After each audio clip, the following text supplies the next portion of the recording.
create a scientific outlook and organize lectures and seminars.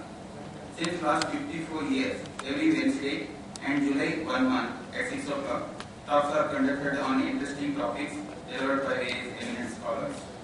Today, 2760 talk on supercomputing, race for ranking or science is going to be delivered by Dr. R. Govindarajan, Professor, Chairman, Supercomputer Education and Research Center, Indian Institute of Science.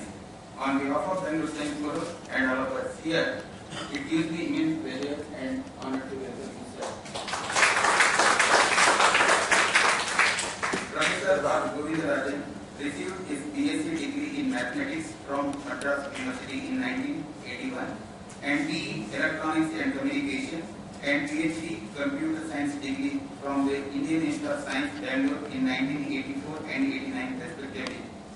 He has held postdoctoral research positions and visiting faculty position at University in Canada and USA. Since 1995, he has been with the Supercomputer Education and Research Center and the Department of Computer Science and Automation, Indian Institute of Science, Bangalore. His research interests are in the area of high performance computing, compilation techniques, and computer architecture. He has 135 publications in international journals. He is a fellow of the Indian National Academy of Engineering.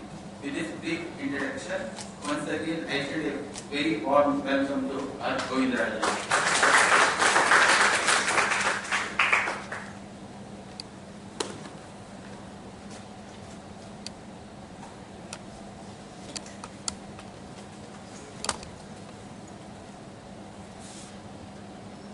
Hello, good evening everyone.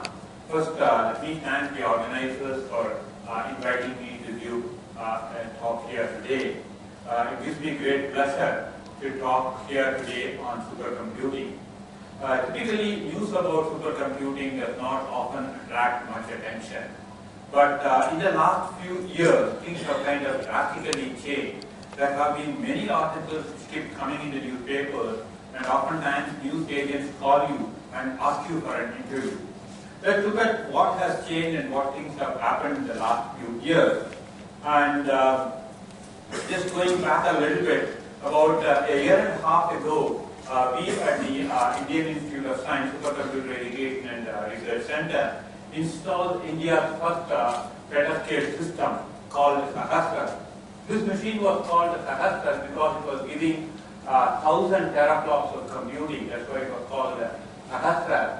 And this was installed in the beginning of 2015. More recently, about a month ago, you have seen this news article about this Chinese supercomputer, which is #1 system in the world and has a performance of about 90 petascale, 90 petaflops of computing performance. It is the fastest system now in the world. It is about 3 times faster than the previous fastest system, which is also a Chinese system. And then last month you also saw that both US and Japan have kind of been preparing and building these newer and faster machines. So essentially, I thought that it would be more appropriate to title this talk as supercomputing. Is this a race for ranking or for science? That's basically what I wanted to talk about today. Before we talk about that, let's first ask the question, why do we need supercomputers? What are they used for? In the traditional scientific methodology, we know that, first they basically build the theory, and this theory is validated through scientific experiments. And that's essentially how science is progressed. But in the last few decades, you also build models for this theory, and then using computer and computer simulation, you validate the theory using this compute model. And this is called the third leg in the scientific methodology. The wealth of data collected because of the computation that is involved, because of the experiments that are performed, and also because of various other measurements that we have got, we have a large amount of data, and data science is the fourth paradigm in scientific methodology, which basically analyzes this large amount of data and then either creates new theory or infers new theory and validates it. That's the fourth leg in the scientific methodology, right? So essentially, we call computation and data science or data analytics as the third and fourth legs in the scientific method. Okay, let me just give you some examples of supercomputing applications. Typically, supercomputing application essentially builds an analytical model or a mathematical model and simulates this mathematical model in the computer. The mathematical model essentially models or mimics the subcomponents in the system, their interaction and their dynamic behavior. Oftentimes these simulations are easier to build, okay, compared to real life systems or real life experiments. Sometimes they are even safer to build. For example, we're talking about a nuclear reactor simulation. It is much safer to build a simulator than build a real system. And sometimes that's the only option you have. For example, if you want to study, right, the astrophysics related problems, the gravitational forces that act on things, how the world has evolved and things like that, then these are the only options that you have. So computer simulation essentially plays roles in all of these things, and each one of them is a major supercomputing application. With this kind of a background, let's now talk about what is a supercomputer, right? I always say that it's a hardware or a software system that provides close to the maximum performance that can be achieved. In fact, it's very difficult to define what a supercomputer system is. The way in which the technology is advancing, we see that a system that is today, right, will have a performance about 1,000 times more in about 10 years' time. So what was a supercomputer 5 years ago is no longer a supercomputer today because it has much lower performance, or 30 to 40 times lower performance than the fastest system that is today. Okay? Because of this, the definition of the word supercomputing or the supercomputer itself will actually keep changing. It's a moving target.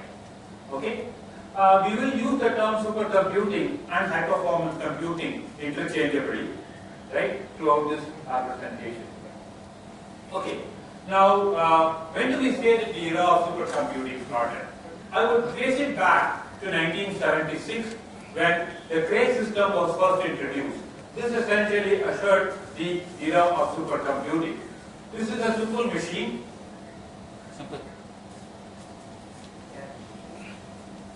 Yeah, it's a simple machine with a shared memory architecture and involves a large amount of what is called vector processing. If you want to talk about the performance of this machine, this basically was able to deliver something like few hundred megaflops per second. Flops is basically floating point operations per second. So this was capable of performing 100 million floating point operations every second. And this machine, when it was introduced, was the fastest one, and it costed about $5 million US. So if you ask the question, how big is this computer? What is its performance in today's terminology? Right? You will be surprised to know that its performance is comparable or lower than that of a smartphone. Right here I have taken the case of an iPhone. So today every one of you would have what was called a supercomputer in the 70s in your pocket. That's really things on. Okay. Now let's talk a little bit more about the performance of supercomputers, how they are measured and how they are reported. Okay. If you ask the question, what are the fastest systems in the country or in the world? What are the top 10 systems in the world, or what are the top 500 systems in the world? There is a website which kind of maintains this. This is basically what is called top500.org, which essentially maintains which are the fastest 500 machines in the world. And how it measures is that it basically tries to solve a computer program which tries to solve the linear system of equations which are represented in the form of Ax equal to b. Many of us are familiar with this linear system of equations. So this linear system of equations is solved using a computer program, and based on how it solves this particular linear system of equations, how many floating point operations per second are performed, the performance of that machine is rated. This list is updated every 6 months, so once in June and once in November. So these are the 2 times when this list is updated. The latest list was released in June 2016. Okay? So let's look at the trend. This list has been maintained since the year 1993, So totally about 23 years have lapsed and 46 lists have been released. When the list was first released in 1993, the fastest machine at that point in time was able to perform what is called 59 giga floating point operations per second. So when I say giga floating point operation, I'm talking about 10 power 9. So it's roughly about 60 billion floating point operations per second. That was the fastest machine in 1993. In 2015, when China announced its Sunday Taihu machine, this is about 93 million times or 93 million gigaflops. That's basically what we're talking about. And if you look at it, that's an improvement by about 1.5 million times. So the fastest machine 23 years ago and the fastest machine now is about 1.5 million times faster. Roughly speaking, every 10 years we get about 1000x faster machine. Right? That's really what we see. And this fastest machine has about 10,000 processor cores in it. Your normal PC or laptop would have 2 to 4 cores in it. Your cell phone would have 2 to 4 cores in it. Whereas this fastest machine has about 10.5 million processor cores in it. Okay. Now here is the complete, here is the list of top 500 machines, the first 8 machines in that list. Okay, as you can see, number 1 machine is a machine from China. It's called Sunday Taihu. Okay, this is built using China's own processor. That's what is very impressive about it. And its performance is 93 petaflop, which is 93 into 10 power 15 floating point operations per second, or so many multiplied and divided per second. Right? Compared to this machine, the second fastest machine is about 3 times slower. Right? And the fastest machine in USA is about 5 times slower. Right? And so on and so forth. And in the top 10 machines, we have machines from China, machines from US, machines from Japan, machines from Switzerland, machines from France, machines from Germany, machines from Saudi Arabia, and so on. These are the machines which are in the top 10 list of the current top 500 lists. Okay, now we are always intrigued by the fact, how does India do in all of these things? Because whenever these news come out, the newspaper agents or news agents call you and then say, where is India and what are India's plans? How are we going to get better in that? Okay, so here I have plotted the number of machines which are in each one of these countries. For example, these are the number of machines in USA over the period of time, over the period of last 23 years. Okay, you can see that it goes up and down. And the next one is probably Japan, and then you can see various other countries here. China is catching up pretty fast. In fact, the number of systems in the top 500 currently which are in China is more than the number of systems that US have in the top 500 list. So China has clearly taken the lead from USA. So to answer your question about India, as I mentioned earlier, these are the countries which kind of dominate the top 500 list: US, Japan, Germany, United Kingdom, France, China, and so on. But India is also there in the list. Starting from 2003, India has started figuring in the top 500 list, and in every one of these lists, about 6 or 7 systems from within India would feature. Okay? It's a small number, but nonetheless, the presence is there. If you want to kind of satisfy yourselves, you can see that countries like Russia and Singapore are doing equally better or no better than us. So Singapore is somewhere over here, it's a small inner line, and Russia is somewhere over here. Okay? So they do more or less similar to ours. The only difference is that Russia and Singapore, they have machines which are faster than the fastest machine that we have today. That's the only difference. Okay, so this is actually the list of fastest machines within India. It is maintained by a website called the Top Supercomputers, and if you search for Google, you will actually get this site. And you can see that our machine in SCRC is the fastest machine in India, which achieves a performance of 900 teraflops, okay, which is 900 into 10 power flop. There are machines in the tropical meteorology, in the weather department, and machines in TIFR, machines in IIT Delhi, which are the second, third, and fourth in the rank. Okay. Now, let's spend the next 10-15 minutes on what a supercomputer has. What are the major components in a supercomputer? We are not just going to be talking about rank, numbers, and things like that. We are also going to see what is inside the supercomputer. What gives the supercomputer its supercomputing power. That's really what we want to see. So going from the terascale architecture to the exascale architecture, if you look at it, essentially you have basically the architecture of the computing system. It essentially tells how the building blocks are put together.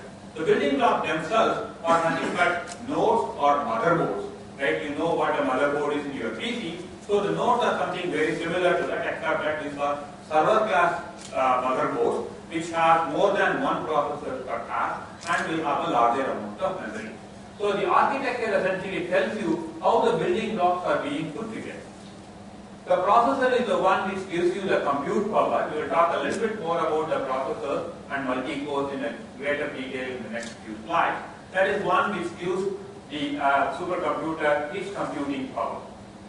Interconnect is the one which connects these compute nodes together and enables communication and synchronization between these compute nodes. We will not talk a great deal about it in this talk. And the last component is the software which puts things together, including the operating system, various other things like Turing software, tools like compilers, debuggers, and so on and so forth. That's the last component. Today in my talk I will focus on the architecture and the processor and leave out details on the interconnect and software. Okay. Now, if you talk about the architecture over the last 20-23 years, you see that various architectures have kind of dominated. But in the last 10 or 15 years, you see that what are called the cluster computing is what has dominated the top kind of architecture. In a very simple term, cluster computing is nothing but using commodity off-the-shelf components together and putting them together to form a supercomputer. Right? So these are basically commodity off-the-shelf components called nodes which are put together by means of certain interconnect, and then you achieve the power of a supercomputer. I'll tell you how these are going to be built. Okay? Here is a slide which shows what a cluster architecture would look like. As I mentioned earlier, it consists of a number of nodes. Nodes is nothing but motherboards. Right? In a simple term, it's nothing but motherboards. And these motherboards would have processor and memory. Modern nodes would have more than one processor per node, and all of them would share the memory which is within it. But then all of these nodes together are connected by means of this interconnect network. Okay, your gigabit switch is some kind of an Ethernet, is some kind of an interconnect network. Okay, one could use gigabit to connect these nodes together and therefore form a cluster. Right, that's really what a cluster is about. Okay, we will go down and then see what are the components within the cluster, namely the processor, and what are multi-cores and so on and so forth in the next few slides. Okay. In today's cluster, if you look at it, or in today's supercomputer, if you look at it, the number of processors, I mentioned earlier that the fastest system has about 10 million processor cores in it. But 10 years ago, right, the number of processor cores were actually thousands. They were not 1 million, or they were not 10 million, they were only 1,000. And at this level, the complexity was manageable. Why do I say the complexity? Because when you have a supercomputer which has thousands of processor cores, your program has to expose that parallelism and has to extract that parallelism in order to get good performance. Right? It was difficult as you were going from one processor core to going about 1,000 cores. Now imagine the difficulty when you go from there to all the way up to 10 million processor cores. And these are simple processor cores like the processor cores that you see in your laptop or your desktop. Okay? To complicate the matter, there are also what are called these lightweight processor cores or what are called accelerator cores, which have also come into picture or play during the last 10 years. I will talk about them also briefly. And they are a different beast altogether. To program them and to obtain performance in them requires a lot more effort and perhaps requires more understanding. Okay, that's really what it is about. Okay, so we'll ask the question: what really fuels all of this growth? Okay, why are we seeing 1,000 times improvement in processor performance, 1,000 time improvement in supercomputing performance, 1,000 time increase in the number of processor cores over the last 10 years. If you ask that question, the answer for that is the famous Moore's law. Moore predicted 5 decades ago that the number of transistors in a chip would double every 18 months to 2 years. And this prediction has held consistently well for the last 5 decades. As you can see, this graph is from 1970 all the way up to 2015. Okay, the number of transistors indeed has doubled. And associated with this increase in the transistor, there is also an increase in the processor performance, at least until the beginning of this millennium. Okay, and there was also an increase in the processor clock rate. But of course, there were several other constraints which limited the processor clock rate to go further and the complexity of the chip to go further, which is what led to what is called the multi-core architecture. Okay, so in the late 90s and the early 2000s, people believed that the processor frequency would keep increasing. It will go from 1 Hz to 3 Hz and more, but it hit a major power wall. And this power wall essentially is because of the amount of power consumed by the processor and therefore the heat dissipated by the processor. Right? And building more and more complex processors essentially kind of made the processors dissipate more power without much benefit in terms of the performance. Therefore, the processor architects decided to take a turn, and instead of building more complex processors, they thought of building multiple processors inside a processor or multiple processor cores inside a processor. For example, IBM built the first Power 4 system with 2 processor cores. As you can see here, the 2 rectangles or 2 processor cores inside a single chip. Later on, other companies also followed the suit, and today you have processors with 8 cores, 12 cores or 16 cores in a single processor. So your laptop, for example, would have 4 cores, your cell phone would have 2 cores or 4 cores or 8 cores and so on. That essentially means that you have so many processors within one processor socket. Right? And all of them together can do various activities for you. And this is what I was referring to as being able to exploit the parallelism. This is exploiting the parallelism within a processor where you have multiple processor cores being able to do things, and when you have multiple such nodes put together, then you also have to manage the parallelism across them. Sorry. Next, let me talk about how do we build multi-core clusters. Right? So here is an example. Each one of this is like your motherboard, which has, here I have 2 processor sockets, each processor socket having multiple cores, and these sockets are connected to a memory and in turn connected to what is called a network interface card. This network interface card in turn is connected to a network switch, which in turn is connected to other nodes. Now you have a cluster of 4 nodes, each node having in this case 8 cores. So totally you have 32 core cluster. Right? You can build larger and larger systems depending on the number of nodes that you have and the number of cores per node that you have. So today's cluster is essentially a larger version of what you see here. Okay? The next advance in processor technology is what are called accelerators. Right? These are special purpose architecture initially built for certain specific purpose, but later on extended to general purpose computing. Here we have the case of what are called graphics processors, which are used to drive the display in your PC or laptop. Right? These graphics processors are later on generalized for general purpose computers and are called GPU computing systems. So this is a GPU. And in this GPU you can see that there are multiple what are called streaming multiprocessors. Each one of this rectangle is one multiprocessor. And within that multiprocessor, again you will see multiple processor cores. So in this particular example, I have 16 streaming multiprocessors, each multiprocessor having 32 cores. So a total of about 512 cores in a single GPU card. Right? So that's an amazing number compared to the number of processor cores that you have in a Xeon processor, which is typically in the order of 8, 12 or 16. This you have about 500 cores. In fact, the modern GPU card would have few thousand processor cores in it. Okay? Here is another example of an accelerator, which is called Intel's Many Integrated Cores. In this case, we have something like 60 processor cores across this interprocessor network. Okay, and within a single chip, we have 60 processor cores. Right? These are examples of accelerator architecture. And these accelerators can be put together along with your compute processors or CPU cores to derive or get more performance out of your motherboard.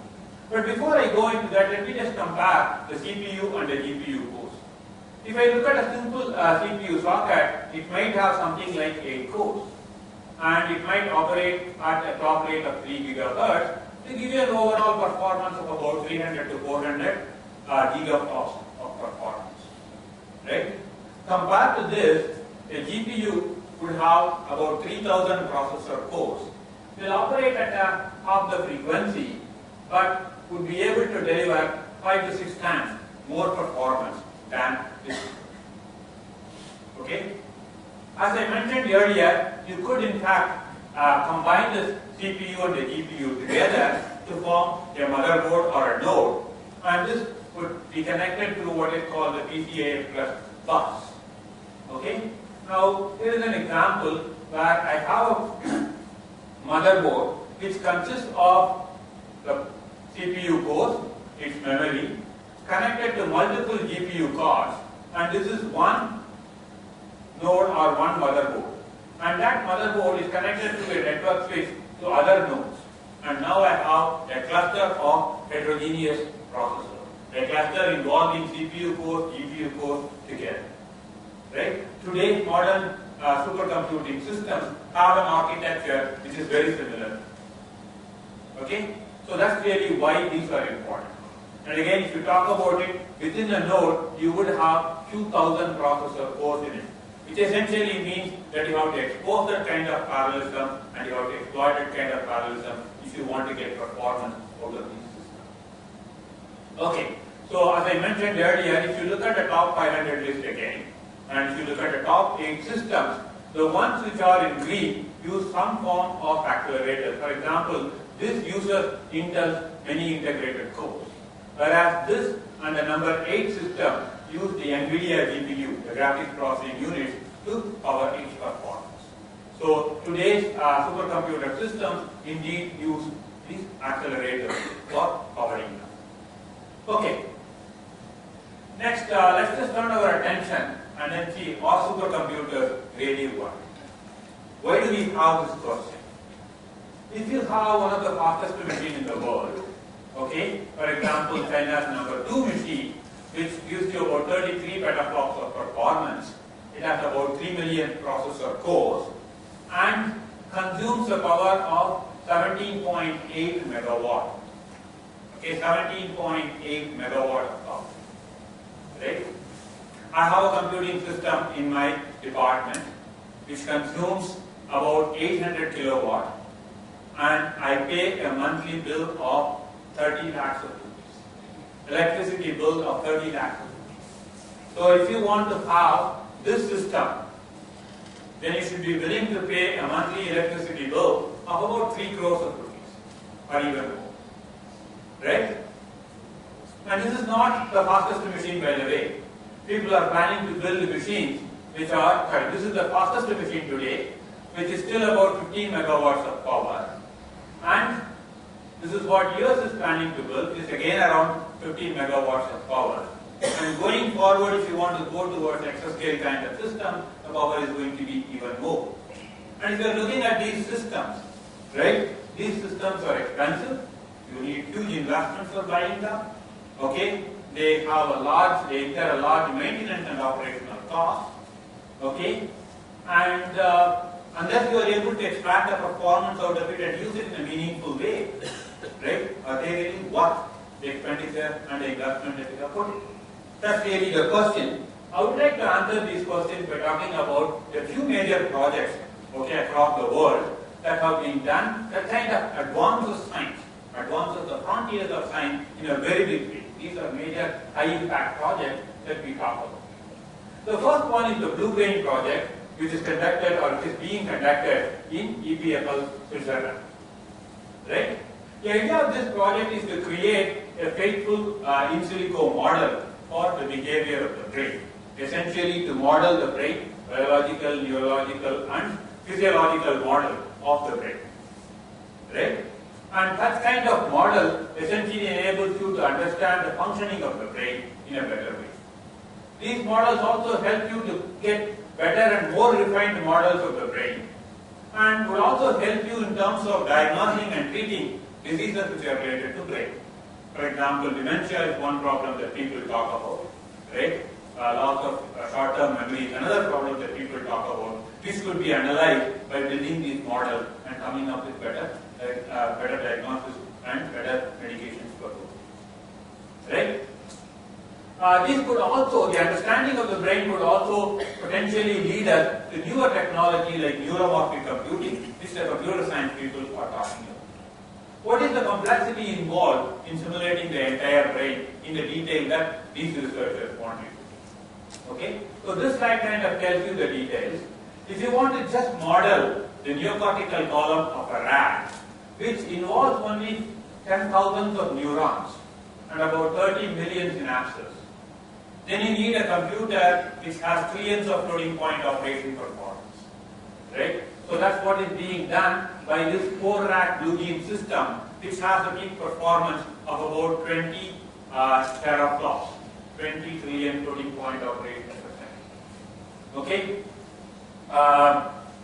Whereas you go down towards a rat brain to a human brain, the number of neurons increase tremendously. You have something like 100 billion neurons that are there in the human brain, and the number of synapses is in the order of 10 power 15. Right? And if you want to simulate the entire human brain, it would require you a computer which should have in the order of 10 power 18 floating point operations per second, which is a computer which we expect to be built somewhere around 2020 or 2020. Right? And only using that, you can actually build this complete model. But the researchers in this particular project are currently exploring this and trying to go towards this. Right? And with that understanding, they are trying to do various things. If we talk about another project, there's actually a number of projects involved in this. This is about the multi-scale, multi-physics model. And here we talk about various things starting from the chemistry, the physics, the biology to things like engineering.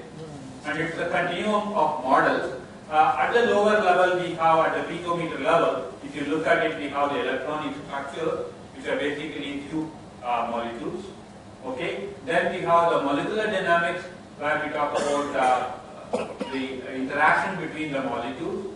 Going up, we have mesostructures, and then we have structures, and so on. So essentially, you explore these things at various scales in time and various scales in space, and you do the modeling. And this goes from computational physics, computational chemistry, to biology, to other disciplines in engineering. So there are many problems that are being studied in multi-scale, multi-physics using computational models. Computational fluid dynamics is at the other end, is at the highest end of the spectrum, where you talk about structure and airflow problems. Right? So modeling the airflow to an aircraft is an important problem, and it's a fairly complicated problem. Right? And this involves typically solving a large number of partial differential equations, which eventually turn out to be some kind of system of linear equations, which essentially means it's a matrix and doing inversions of the matrix, etc. Those computations can be performed. If you want to do the complete aircraft simulation, or if you want to do the complete aircraft modeling, that becomes a multidisciplinary design optimization problem, which again involves things like computational fluid dynamics, computational structures, and so on, and trying to solve all of these problems together, which again would require very high compute power. As you can see here, in order for you to solve this problem, you need computers which are in the order of petascale to exascale kind of performance. These are again very important computing problems that people talk about.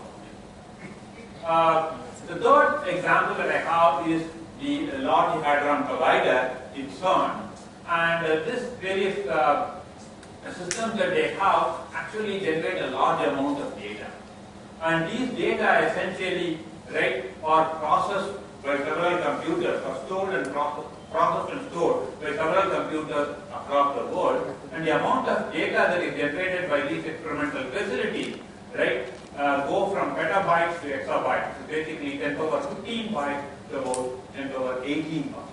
And these are processed by systems across the world. In fact, you could see that these are the systems which are being used.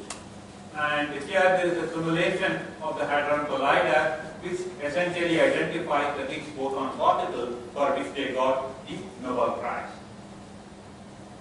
And this talks about the compute grid across the world. You could see that the grid is largely in Europe, and the systems in USA, systems in Australia, Korea, Japan, and other places also participate in this. We also have a strong participation from within India, and several institutions from within India participate in this larger. Okay, so this is another major high-impact science project which is benefited by the use of high-performance computing. We always want to come back and ask the question, all of these science projects are fine, but what societal impact do they have? Correct? So here is an example that I have taken. If you look at the cyclone that hit Orissa in 1999, it was one of the deadliest cyclones that we have seen. It cost about 10,000 lives, and the damage in terms of material value is not much more. This is because the meteorological department was able to do prediction only with certain levels of accuracy and with only certain amount of lead time. However, today with modern compute technology, we are able to analyze this data in a much better way and much more accurately and much more with an early or a lead time. The cyclone which hit Andhra and Orissa in 2014 called the Hadron, okay, which was almost of the same intensity as this 1999 cyclone, but we were able to get the warning about a week in advance. And in this particular case, the meteorological department did exceedingly well in terms of predicting the velocity of the wind as well as where it is going to cross the coast, okay, more precisely. And because of these things, they were able to evacuate people and reduce the casualty to just 100. Right? In fact, there was a news which said that the prediction was spot on and they did better than global weather, okay, anywhere else in the world. That's something that we have to be proud of. Another project which has societal impact started within India is the Open Science Drug Discovery platform.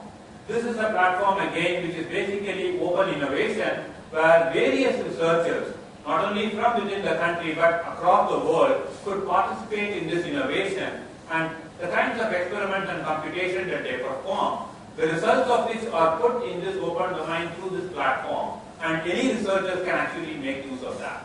They build in silico models and then they do many of the drug design, drug screening through these in silico models, which is accessible to various researchers who participate. In fact, this is a mega project in which close to about 8,000 researchers from all over the world, from more than about 130 countries, participate in this particular problem. And this tries to address diseases which are of local importance, for example, tuberculosis, malaria, and so on. Right? So these are projects which have large societal impact and with a national interest in mind. The last part of my talk, I will talk about the supercomputing race. Right? So if you look at it, as I was mentioning earlier, countries like US, Japan, China were leading the race, and also if you put all of these European Union countries together, they were also in the race. Right? This is one thing, getting the fastest machine is one thing, but how much of performance are you able to extract out of the fastest machine for real world application is completely different. Right? So this is basically the sustained performance that you obtain by solving a system of linear equations. That's just like a mathematical problem. It's of interest, it's applicable in many cases, but that is not the whole thing. If I want to look at a real world application, am I able to get this performance of 33 petaflops, or this performance of 93 petaflops, or this performance of 17 petaflops? That's really the question. And that question is typically answered by this Gordon-Bell prize-winning application. This Gordon-Bell prize-winning application, right, was introduced some time ago, maybe around 1993, and this award is given every year to the application which performs the fastest. Okay, there should be some innovation. There should be innovation in terms of scalability, parallelism, or performance. Okay, and here what we have plotted is that these red squares are the performance of the top rank system, and the blue dots are the performance of real-world applications over the period of time. And this scale is a log scale. Don't forget that. It is a log scale, so the difference that you see here is actually a significant difference. Right? Let's look at some of the applications in the recent past which have extracted maximum performance out of these machines.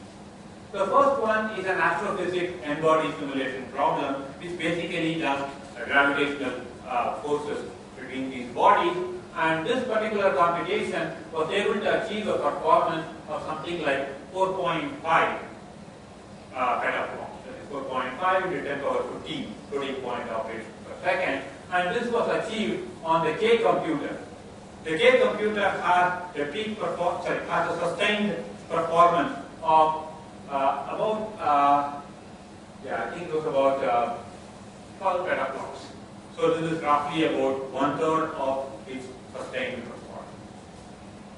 The second application is a cloud cavitation collapse problem. It's basically a part of seismic analysis kind of a study, where researchers were able to achieve a performance between 11 petaflop to 15 petaflop on a Blue Gene system, which was about 20 petaflops. So that's roughly about 70% of the peak of the sustained performance of the machine. The third one is on the Titan machine, which is in US again, and there they were able to achieve a performance of 24.7 petaflop. In fact, this is a machine which has accelerators in it, the GPU in it. Okay, and this performance, interestingly, is more than the sustained performance of the machine. That is, the performance that the machine can achieve on the LINPACK program is lower than the performance that this application was able to achieve on that machine. That's a very surprising thing. But the peak performance of this machine is somewhere close to about 30 petaflops. That's why it was again getting roughly about 80% of the sustained performance. And this is again an astrophysics problem where they were trying to study the gravitational code for Milky Way. So the good news is that as the performance of the supercomputing system keeps increasing, the performance of applications, real-world applications, also keep increasing. We are able to push the envelope, which is a good thing. But if I look at this performance and compare it with the sustained performance that I was able to obtain from the number 1 system, right, it's hardly 1/3. Right? And that's really the bad news. So application performance is only about 30% of the sustained HPL performance.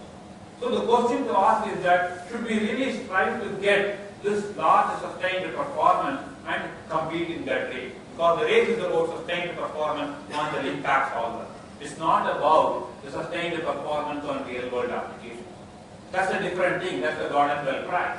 Okay, that's a different thing.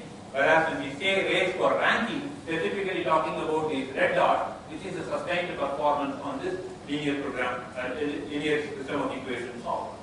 Right? Clearly, it doesn't make a lot of sense to go for that. Okay. What are the difficulties and challenges in getting the performance of real-world applications on these systems? It's typically the software, because you have a large number of processors, you have to expose a large amount of parallelism in your code, and you have to maintain and manage this parallelism, manage the synchronization well, so that all of these processors are being used in a very efficient way to get a maximum performance, which is the hardest problem. Okay? In order to address these problems, you need to do things like application development, algorithm development, you need better programming models, and tools for performance tuning, debugging, and so on. You also need several libraries like self-adapting auto-tuning libraries, which are important for you to achieve this performance. Future parallel systems are going to have a large number of cores, and when the number of cores in the system increase, right, the reliability of the system is going to go down, because as you have more and more parts, the chances of failures are going to increase. And therefore, you need to have software routines to make sure that you can take care of fault tolerance. You can do checkpointing and recovery. Computations which run for days together, they cannot tolerate a performance, cannot tolerate a fault, right? Because if your program is running for 10 days, and if a fault happens every 1 day, then of course you're going to restart and you are never ever going to complete. So you need to have mechanisms for checkpointing your program and restarting from where you have checkpointed and so on. And all of these things need to be built for future HPC systems. The last part of my talk, I will touch upon the National Supercomputing Mission. We all know that the government has approved the National Supercomputing Mission. This came in the Times of India news, came in also at HPC, while it's a national, international thing. So the program was launched last year in April 2015. Let's see what are the objectives of the program and what it tries to achieve. Okay. It all started with some initial planning, a brainstorming session, followed by many meetings and discussions.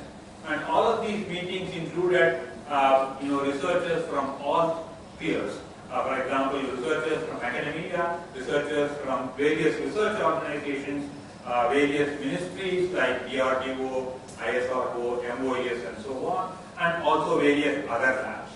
It mapped the country's capabilities and requirements and came up with a very comprehensive proposal which basically puts the roadmap for the next 5 years in supercomputing. The requirements and the kind of changes and the kind of things that we want to do in supercomputing. This is essentially what the National Supercomputing Mission was all about. The objectives of the mission was to set up a multi-tiered many HPC facility centers. It also focuses on the development of various HPC or supercomputing applications.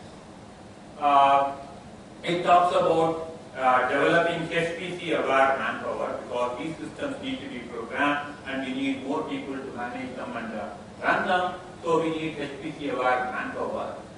And of course, we need to do research on next-generation HPC systems or supercomputing systems, and that also is a part of the NSM objective. The project itself is a brainchild of Professor Balakrishnan, who started the initiatives and then who was spearheading all of these activities. And because of that, IISc is one of the implementing agencies, and CDAC is the other implementing agency. It's a joint project between the Department of Science and Technology and the Department of Information Technology. And SCRC, the department from which I come from, will play a major role in this National Supercomputing Mission. Just to give you an idea of the HPC infrastructure or the supercomputing infrastructure that would be set up as a part of this. As I mentioned earlier, this will have multiple tiers and multiple HPC facilities across the country. So at the outermost level, we have high-end HPC systems which will be in the order of few tens of petaflops. There are about 2 or 3 such systems across the country. There will also be several mid-range systems which will be in the order of maybe 500 teraflops, maybe a petaflop. These numbers keep changing because as the years go by, we will probably get faster systems for the same amount of money. And then a large number of smaller or low-end systems which are also available for people to use. All of these things will be connected by a gigabit network and through the National Knowledge Network, and access will be available across for all researchers who are participating in this initiative. Whether they are in the zonal region or whether they are in the outer regions, whatever it is, they will have access to all the computing facility that we would have. Okay? We expect the outcome of the National Supercomputing Mission to have sustained supercomputing power for our needs. We also want to have a tremendous growth in supercomputing software and technology. We expect to have significant research contributions in supercomputing applications. That's a domain which we have to really do a lot of things. And of course, we plan for a massive growth in the manpower development. So these are the expected outcomes of the National Supercomputing Mission.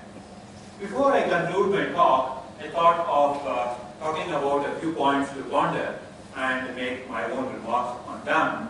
And before I say anything, I'll put all the disclaimers are on. Okay, all standard disclaimers apply. These are my views and my personal views about some of these problems. So I started this talk saying that the supercomputing race, so the race for ranking or the race for science, I hope my talk has given you some inputs on that, but let me again ask you the question. Are we also in the supercomputing race? Does it make sense for us, a country, a developing country like India, to get into the supercomputing race for ranking? What does it really mean? The race for ranking is really, really hard. The fastest system today is going to be 1,000 times lower, right, over the next 10 years. It's going to be 5 times lower over the next 2 years or 3 years, right? Therefore, if you have the fastest machine today, in the next 2 or 3 releases of the top supercomputing, your machine is actually going to go down in the list because there will be some other faster machines which will be above. So here is a classic case where you have to really run very, very hard even to retain your place. Okay? It's not just enough to simply keep quiet. You have to be running. You have to be running really hard if you want to remain in the same place. So the question is, does it make sense for us, right, to participate in the race for rank? If you ask me the question, I would think and then say, the race for science is even more rewarding. You can advance the frontiers of science and you can get better benefit, more societal impact, right? Advance the science. That's much better to do. So, in my opinion, focusing on this is a better option, right? And capacity and capability building, like what we have envisaged in the National Supercomputing Mission, is a better thing. Right?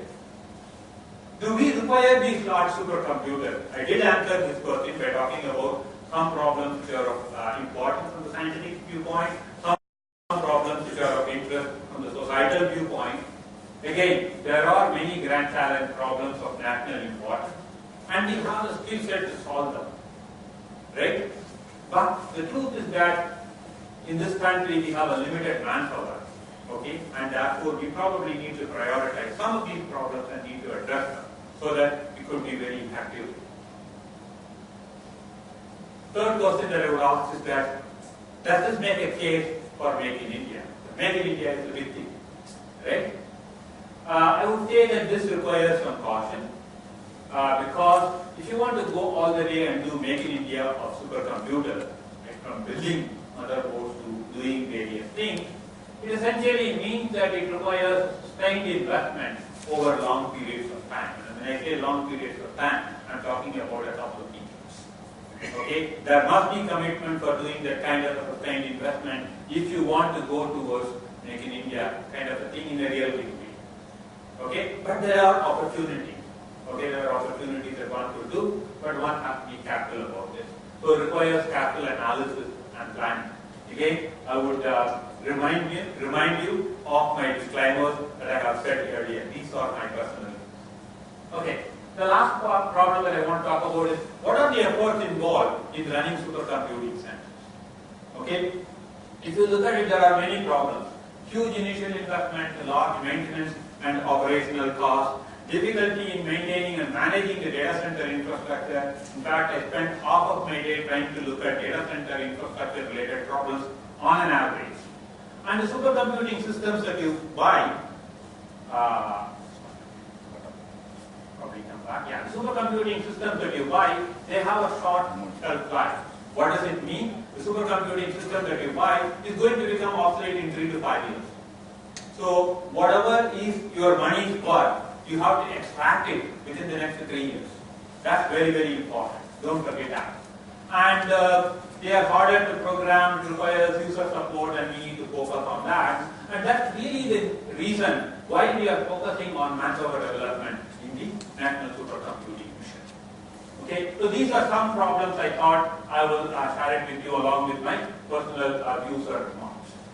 To conclude, I just would like to say research in supercomputing systems is very interesting and challenging. Some of us do that. And associated with that is the software stack of supercomputing systems. Not only these are exciting, the applications that we develop, whether it is in weather modeling or astrophysics or in biology or in computational fluid dynamics or in social network analysis, they are also equally challenging and rewarding. That I would like to conclude. Thank you.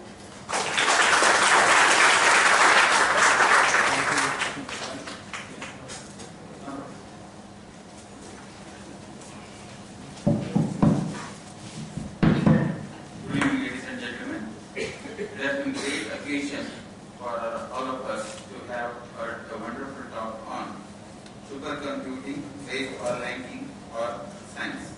It has been very informative and innovative talk, sir. On behalf of Bengaluru Science Forum and all of us here, I propose vote of thanks to Dr. R. Govinda. Tomorrow's talk by Professor Ravi Subramaniam, Director, Raman Research Institute, Bangalore, will be speaking on a glimpse of the first autumn star and galaxies of our universe. All are cordially invited. Any questions?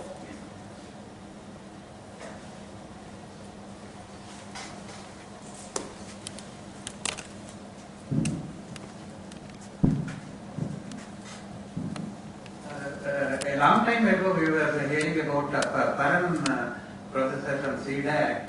Are there any great progress in that area? Because they are also part of your collaboration with SERC. So the National Supercomputing Mission is going to be here. The two implementing agencies for the National Supercomputing Mission are IISc and CDAC. And CDAC is obviously involved in these projects. And one of the things that they are going to explore is the so-called build model, or the Make in India kind of a model.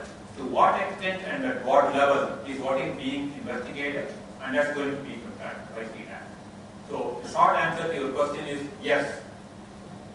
Right? Sir, my very simple question is, I wanted to know that how many times the supercomputer is bigger or superior than human mind? Is superior than human mind. Yes. It's a very difficult question to do because you need a large supercomputer to simulate a human brain. But there are a few things that the computers can do much better than what a human brain can do. Right? Things like recognition is a problem that the human mind does instantaneously. For example, recognizing the face and understanding that this is so and so, or recognizing an object and understanding that this is a bottle, that is a table, is done instantaneously by the human brain, right? Whereas it's very difficult, or it takes a large amount of compute for the computer to figure this out. This is why in things like neuromorphic computing, we are trying to understand how the brain works on some of these things, and whether we can take this, adapt this, and then put this so that the computer can become better. But obviously there are various other things that the computer can do very well. For example, intensive scientific computation which the computer can do. If I ask you to do multiplication of 10 numbers, right, your brain would stop and freeze. Whereas my computer would do 10 power 15 times that number without any problem. Right? So it depends on what task who is good at. Right? The Indian woman Shakuntala Devi was doing. I don't think she was able to beat the computer per se, but yes, she is half of a computer, maybe.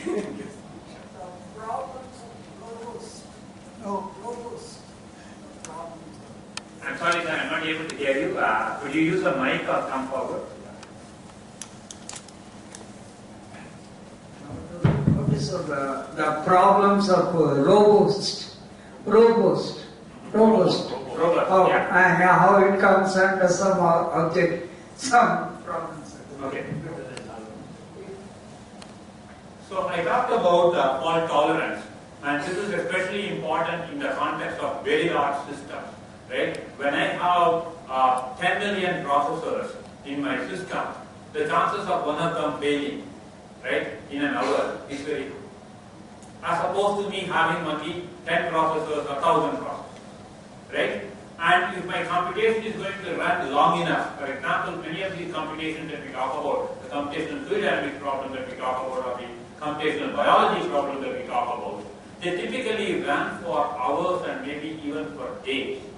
And if this is going to run on a machine in which a processor keeps failing every 1 hour, then my computation is not going to complete ever.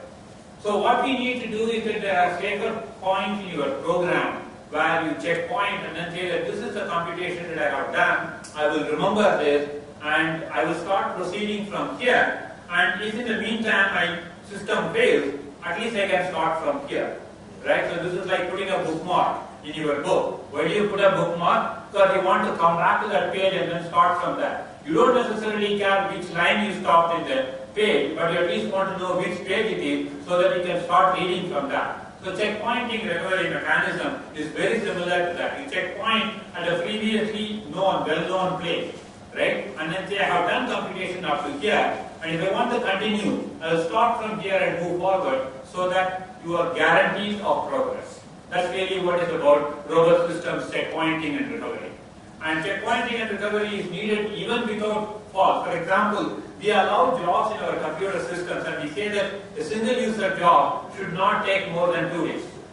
That's because I want to ensure fairness to all other users. Otherwise, this user will come and run his job for months together. Right? So I will say that each user, once they come in, they can occupy the system for 2 days. But in 2 days, the computation may not be enough. May not be over. So what they do is that they checkpoint at the end of the second day and then say, I will come back after a week or something and start from here. So checkpointing is recovery. Checkpointing is required even without fault tolerance. Sir, is there any connect between supercomputing and then cloud sourcing? Because both of them may be dealing with data sourcing and then programming applications. And the first thing you said is is that an alternative to this, or is that a separate field altogether? Supercomputing and cloud. Okay. So supercomputing is essentially what I would call as solving some mathematical models, which is what I call it broadly as supercomputing, like what I have described in this talk. There is another paradigm or another kind of computing which people talk about, which is what is called data analytics or distributed computing, which is what Google and other things do. I will come to crowdsourcing a little later, right? So for example, if you are searching for a document, right, you basically type a search in Google, and what Google does is that it takes these words and searches for these words in a distributed way across many systems which are geographically distributed. Okay, the kind of compute that is performed there is very different from the kind of compute that is performed in a supercomputing kind of application. It is also dominated by a large amount of input-output operation or I/O operations or file system-based operations. There is a large amount of indexing that is required in order for you to do these kinds of searching, right? In what I call it as a distributed kind of a computing. Data analytics is an extended problem of that, where basically I store these data in multiple locations, multiple places, and try to do certain analysis on them. So these are all I would call as a different variants of supercomputing in terms of their characteristics, in terms of how they do the job, what kind of requirements they have, what they stress more. Some of them stress I/O operations more, I/O and file system operations more. Some of them stress compute operations more. The supercomputing applications stress the compute part of that more. Now coming to crowdsourcing. Crowdsourcing is a mechanism by which I use the knowledge of the crowd to basically make, basically improve certain things. So crowdsourcing is used, for example, to enter information about various restaurants in Bangalore. Right? So people who are sitting there using their laptop or mobile can enter information about the restaurants that they want. That's essentially what is crowdsourcing. But the crowdsourced information can be processed in a distributed way using paradigms like Hadoop or MapReduce to derive certain things. For example, if you ask which is the best vegetarian restaurant in Bangalore, then of course the crowdsourced information that people have entered is being used, analyzed, and then say, of course the Brahmin's coffee bar in Vasavagudi is the best place for kind of things like that. So, right? But then somebody has to enter the information that this Brahmin's cafe is the best one in Vasavagudi or is one of the best ones in Vasavagudi. So that's what is crowdsourcing. But the information that is fed in by the crowdsource, it has to be analyzed in order for you to get meaningful inferences.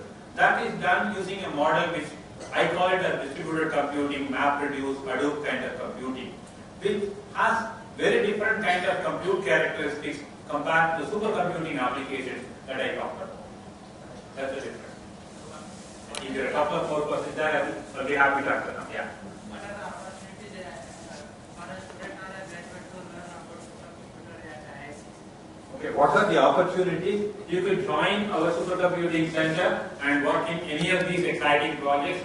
You could come there for your master's or PhD program and develop one of these high-performance computing applications or the software that is required for that. That's the short answer for your question. Lots of opportunities. So, how is artificial intelligence different from supercomputing? Artificial intelligence, or what is modernly known as machine learning, right, is a form of computing. Okay, and depending on what you compute, it would require a supercomputer, or it would require your desktop, or it would require a smaller machine. Okay, it depends on the nature and scale of problems that you are trying to solve, right? So, for example, a machine learning problem which is basically character recognition, right? I have a handwritten document and I want to recognize the character. That's a machine learning problem or an artificial intelligence problem. That may not necessarily require large amounts of compute. It requires some amount of compute, but not large amounts of compute. But there are problems in machine learning which require large amounts of compute. Okay? People talk today about what are called these deep neural networks and so on and so forth. But again, to me, they are still pedestrian supercomputing applications. The kind of supercomputing applications I have talked about is much larger. Okay. Please. Cloud computing and supercomputing. Okay. Cloud computing. Cloud computing is essentially a set of distributed supercomputers or desktops or servers put together. Cloud computing is basically a distributed set of machines put together. In my example that I gave about the NSM infrastructure, I said there are going to be about 70 plus supercomputing centers at various locations. These could be connected by the National Knowledge Network and you could form a grid out of that, right? Or you could have free resources, free compute powers which are available in various places, pool them together and then offer it as a cloud computing facility. Cloud computing typically is also associated with virtualization environments and being able to do things like increase the kind of compute that you have. Elasticity is one major aspect of cloud computing, whereas supercomputing essentially talks about a single location, one large machine and one fixed machine. That's really the difference between cloud computing and supercomputing. So, how do you tackle the problem of large power requirement in supercomputer? Will it, say, supercomputer orbiting in the space, will it reduce the power requirement? At this point in time, our hope is that we build better processors, more energy efficient processors. We build systems which require lower energy. If you look at it, the energy profile, 3 years ago or 4 years ago, it would require about half a megawatt to 1 megawatt for a 1 petaflop system. Today, we require 1/3 of that. Okay, so it's kind of reducing it more because of the way the processors are designed and also because of various other things. But there's a lot of other research that is going on in terms of building these energy efficient processors and systems. But this is the reality. If you're going to have an exascale system, you should be having a 20 megawatt or a 50 megawatt or a 100 megawatt power station nearby in order to run. And this is just for powering the system. You need a reasonable amount of cooling for that, which is about 20 to 50%, depending on how they are built for cooling down. That's for the data center infrastructure. What is the maximum clock cycle you are able to achieve? Okay, so again, as I was mentioning in one of the slides, people thought that the clock cycles would increase. Okay, currently the processor with the fastest clock rate is one of IBM power systems, which go up to 4 or 4.5 gigahertz. Okay, but from the perspective of energy, which is a very important aspect, we try to bring down these clock rates to some reasonable values like 3 gigahertz and so on, and more energy efficient processors like the mobile processors or ARM processors try to run even at a lower speed like 1.5 or 2 gigahertz. Because by going from 2 gigahertz to 3 gigahertz, you are not going to improve the performance of the system by 50%, but you are definitely going to increase the power of the system significantly. So you are basically trying to balance these things. But CPU and GPU, Right. clock cycles were different times, Yeah. 1.5 and 3 gigahertz. Right. So I was mentioning, CPU has fewer cores and typically operate at about twice the clock rate, whereas GPUs have 100 times more cores but operate about half the clock rate. These 10 of the top computers, Sorry? these 10 of the top computers, are they compatible with each other? Can we port programs? Can we port the code from one to the other? This is a topic they have not really talked about. How are the supercomputers being programmed? Right? If you look at the program of a supercomputer, not very different. It's typically the same C or a C++ program with certain communication libraries put into it. If you have GPUs or if you have accelerators, then of course there are certain variations that happen. But other than that, these are typically C++ programs which with some amount of reasonable modifications you should be able to take. In fact, that's one of the major research topics, portability of programs. Right? Today I have developed an HPC application, right? Let's say for my supercomputer which uses GPU. Tomorrow I want to take this program which would use, let's say, many integrated cores, or which would only use, let's say, CPU cores. Am I going to start reprogramming the whole thing?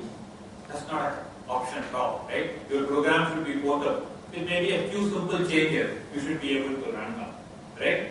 Yes, in a sense they all use the same high-level language, and if you have the compilers, you should be able to run the program. Functionally, you should be able to run the program, but getting good performance is an entirely different story, and that would require some more tuning and Thanks for a wonderful lecture about the supercomputing. It was very informative. And I wanted to know, like, the race we are talking about, isn't it makes more sense if there are international partnerships and, like, if the US gives the money and India has the brain, it makes more sense. Every country is planning and doing their own thing as far as the race is concerned. Okay? And clearly US, Japan, China, countries strongly believe that they should kind of take the lead in the race. Okay? And I do not see personally that they are going to collaborate with countries like India in terms of the race part. If you're asking the question, are there going to be international collaborations in the National Supercomputing Mission? The answer is yes, we are talking about it, because the National Supercomputing Mission, in my opinion, in the way the objectives are defined, is not about the race, it's about advancing science.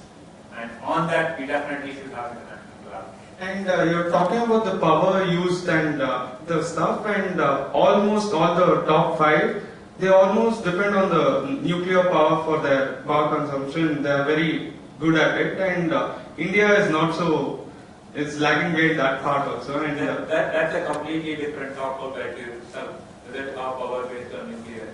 Yeah. Thank you. You want me to explain what a clock is? Yes. Okay. Clock is a floating point operation. So for example, let's say I want to multiply two numbers. Correct? If you say that I want to multiply 3.45 into 1.0024, right? That multiplication is one floating point operation. Correct? Okay? So we have real numbers, we have integers, right? Real numbers are what we are going to represent in the computer as floating point numbers. Okay? So that's why I say 1.0024 multiplied by 6.3 into 10 power minus 5. Right? This is a floating point multiplication. Correct? Two real numbers being multiplied. This is an example of a floating point operation. Right? So you can think of real number addition, real number subtraction, division, square root, whatever you want. Correct? All of these operations are called floating point operations because real numbers are represented in the computer using floating point representation. Okay? Floating point representation is very similar to the scientific representation. 1.3 into 10 multiplied by 10 power minus 5 is a representation. So this is basically a floating point operation. If you are able to perform one floating point operation per second, then you have a one clock. If if you're going to perform 1 million floating point operations per second, 1 million floating point operations per second, then it is 1 megaflop. If you're going to perform 1 billion, then it is 1 gigaflop. Right? So that many number of real number multiplication, division, addition, whatever it is. Right? So the linear equation that I talked about basically involves multiplying, dividing numbers, real numbers, and that's really the reason why you have the floating point. I have many questions, but I'll restrict myself to one comment, if I may. The question is, you made a comment earlier on about how the fastest Chinese machine, as of last month, uses their own processors. You didn't expand on that. And my question is, Not really. or some of the other questions that were asked were related to power consumption, etc. Yesterday, SoftBank has taken over ARM Holdings. They paid $31 billion for that. And the reason that I'm bringing that up is the ARM architectures from the beginning have stressed low power consumption. And you just talked about how they've chosen to restrict themselves to 1.5 or 2 gigahertz. Now the reason that I'm asking this is because ARM essentially controls in some way or the other 80 to 90% of all microprocessor sales in the world today because of their domination of the mobile phone market and things like iPads, etc. Where does that leave these other people who are developing microprocessors based on other architectures? Or see, Intel has essentially fallen behind. IBM and Motorola got out of the business. That is one question. The second one is a comment, and that is you talked about how supercomputers are one socially useful way that they can be used in is weather forecasting. A few years ago, and this is not the result of Smriti Irani or somebody like that, the model that was developed for weather forecasting by CMAX at NAL was deliberately stopped from publicizing its forecast because they didn't want to compete with IMD. I'm not saying that one is better than the other or one is worse than the other. The point I'm making is this is the kind of thing where science is retarded because you need competition in terms of ideas to see which one is better. Now the danger with the National Supercomputer Mission is because it's so big, therefore it is possible that one centralized method of doing it is what is stuck in the thing. Now, if I may extend that a little bit. Answering your questions one by one. No, this is the same point.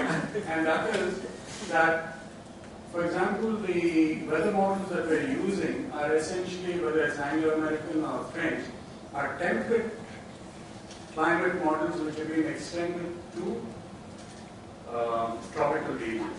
Whether we should collaborate with people like South Africa or Brazil or Australia to develop models that are more ab initio applicable to the thing. And the reason that I'm making this comment is it's not as important to get faster and faster computers as to make sure that the basic models that you're using are more appropriate for what you do. Okay, so let me try to recall all the points we have made and try to comment about it. The first thing that we talked about is about your ARM processor, and interesting thing that's correct. ARM has always been a low power in terms of the power it consumes, not in terms of its compute capability. Low power processor because it was always targeting for the mobile market. Okay, but in the last 10 plus years or so, people have been thinking and people have already been doing things like how can we use these low power processors for even supercomputing kind of thing. So there has been a lot of work that has been going on. In fact, the Japanese machine that they are going to come up with next there is a rumor that it is going to be using the ARM processor. It's not a rumor, there are news items and web logs and blogs which say that they are going to be using the ARM processor. There are also other companies in the same space, for example, Broadcom. For example, they are coming up with their own processors which is also targeted towards low power and supercomputing kind of application. And The acquiring that you have talked about by the SoftBank may not necessarily be for the entire firm. Okay? Entire. Is it? I'm not very sure, and I don't really understand what the implication of this. But the whole thing about ARM is that ARM is an IT company. The ARM cores have already, the IPs of these ARM cores have already been sold to various vendors who can use these things in various things. It's a soft IP. So they could actually start building things from that. It's like the module that I have and then I can possibly use it. But other than this, there are many of these other companies who are also coming into the space, particularly companies like companies like Intel have been focusing on these many integrated cores, which are their answers to ARM and their GPUs in a way. And these many integrated cores have something like 60 processor cores and take more or less the same power as an Intel Xeon processor is. So in a sense, what you are doing is that you are reducing your power consumption by a factor of 8 just because you have increased the number of processors. Of course, they are not of the same compute capability, but then depending on how you do the compute, you could still effectively use them. Right? AMD is also working on the processors, but I'm not very sure they are working on a low power kind of a design. I don't know much about that details. Of course, GPUs, companies like NVIDIA and ATI, they are coming up with their newer versions of graphics processing units, which have more and more processor cores, perhaps for the same amount of power or consuming the same amount of power. And that is their answer to low power computing. So that's the first question we asked about ARM and other related. We also wanted to know about China's processor. So the best amount of information that we have in the web is that this is a processor which has something like 260 cores in a single processor.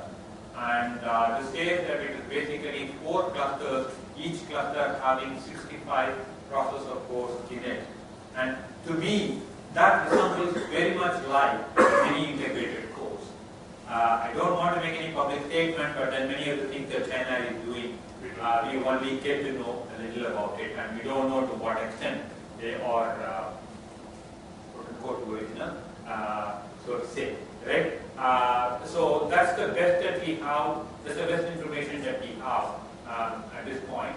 But what is remarkable is that China has started its microprocessor development only in an announced way, only in the last 10 years or so, maximum. And for them to have come up to a place where they are able to develop their own 260 processor core, which not only is a competitive technology, but a better technology than a company like Intel, which has been in the business for the last 5 decades, is remarkable.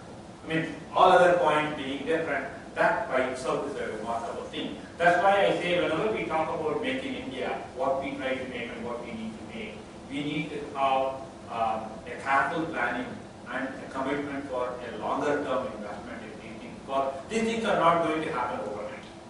Okay, right? These things are not going to happen overnight. If you're going to go into the hardware technology, going to do implementations and some of these things, you need to have a plan and you need to work on these plans and you need to have a commitment from either the government or from some industry, private industry, who will say that, okay, for the next X years, you will have this kind of, and there has to be a dedicated team which is working behind. Okay, that's the reason why I say that. Now, coming to your second question, which is on, please remind me quickly. That you must have multiple methods of doing things okay. to foster research. The competition involving people. I will try to answer this question in the context of NSM, because you made a comment on that. NSM by no means is a single person's problem. Okay, IISc and CDAC are the two implementing agencies, and these agencies will involve many other partners, including many user industries like all the CSIR labs, defense labs, whether it is atomic energy or space or whatever it is, all academic institutions and things like that in this process, because IISc by itself cannot do this. CDAC by itself cannot do this. Okay, we need to have participation, at least national level participation across various researchers in order for us to do anything meaningful. That we understand completely. And the whole project is going to be driven by that board. There are various expert groups which involve people from various organizations from across the country which have been formed. and they're going to be working together. If I talk about just applications, right? For example, applications expert group has about 10 to 12 researchers, which are from various academic institutions, various labs across the country, who in turn will seek things from across people and then do things. So I don't think it is a kind of a one organization, one person kind of thing. So that's the answer that I have. And the third question that you had was, okay. No, the essential point is that you must have multiple ways of doing things. Certainly. Otherwise, you won't discover. Certainly. In fact, that's a very, very interesting point as brought in. When you are investing a large amount of money, like what we have been doing in National Supercomputing Mission, right? One approach is not going to be the right way of doing things. And in fact, if anything, it has high risk involved if you just follow one approach. Thank you, sir. Thank you, Vanetta.